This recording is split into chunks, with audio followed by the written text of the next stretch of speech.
ఈరోజు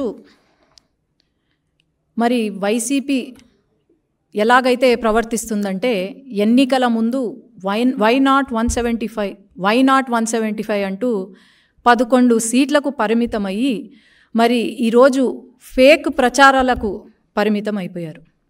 ఎందుకంటే పొద్దున లేచినప్పటి నుంచి రాత్రి పడుకునేంత వరకు సాక్షి న్యూస్లో ఒక ఫేక్ ప్రచారము మొదలవుతుందే తప్ప ఇంకేమీ లేదు.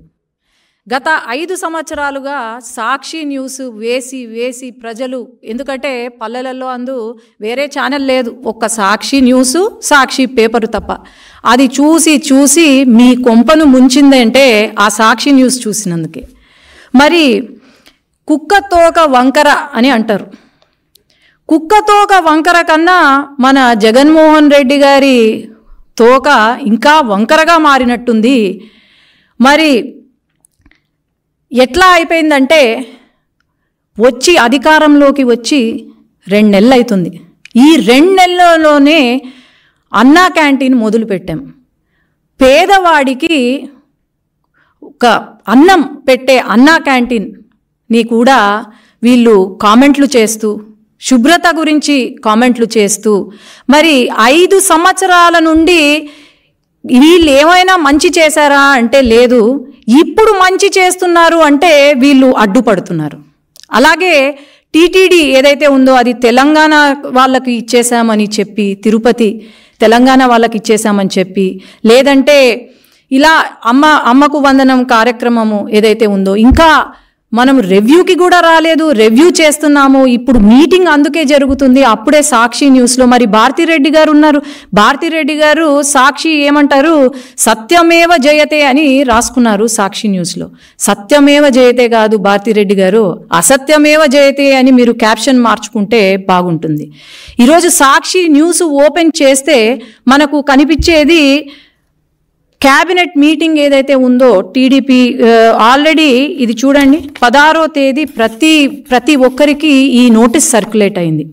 28వ తేదీన మనకు క్యాబినెట్ మీటింగ్ ఉంటుంది అని చెప్పి, మరి ఈరోజు ఎందుకు సాక్షిలో ఎటువంటి ఇది లేకుండా లేదు, క్యాబినెట్ మీటింగ్ కావాలనే పోస్ట్పోన్ చేశారు అని లోకేష్ అన్న పైన దుష్ప్రచారాలు చేస్తున్నారంటే వీళ్లకు ఫాల్స్ ప్రచారము తప్ప ఏమీ లేదు. జగన్మోహన్ రెడ్డి గారు ఈ 5 సంవత్సరాలు చేసింది బాగానే చేశారు అని అనుకుంటున్నట్టున్నారు. మరి ఇప్పుడు ఎంతసేపు ఫేక్ ప్రచారము తప్ప, పార్ట్ టైం పొలిటీషియన్గా మారిపోయారు తప్ప ఇంకేం లేదు.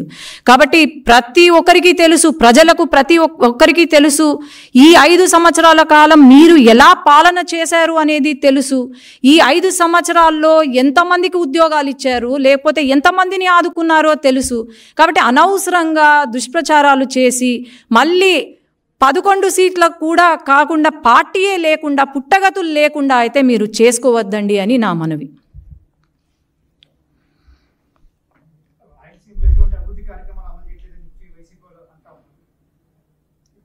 మొన్న మన బడ్జెట్ మీటింగ్ జరిగింది. బడ్జెట్ సమావేశంలో బడ్జెట్ మొత్తము రాయలసీమ గురించే ఉంది. కేంద్రము నిధులు రాయలసీమకు ఇచ్చారు. అట్లాగే రైల్వేస్ కానివ్వండి, ఇండస్ట్రియల్ హబ్ కానివ్వండి, అన్నీ కూడా రాయలసీమకు ఇచ్చారు. మరి జగన్మోహన్ రెడ్డి గారు రాయలసీమ వ్యక్తే కదా, మరి రాయలసీమని ఏమైనా అభివృద్ధి చేశాడా? ఒక ఇండస్ట్రీ తీసుకొచ్చాడా? లేదంటే మా రాయలసీమలో ఉన్న ప్రజలకు లేకపోతే పిల్లలకు ఒక ఉద్యోగం ఇచ్చాడా? నాకు మొత్తం డీటెయిల్స్ ఇవ్వమనండి. లేదే. రాయలసీమ గురించి ఎవరైనా ఆలోచన చేశారు అంటే అది కేవలం నారా చంద్రబాబు నాయుడు గారు తప్ప ఇంకెవరు చేయలేదని నేను చెప్తున్నాను.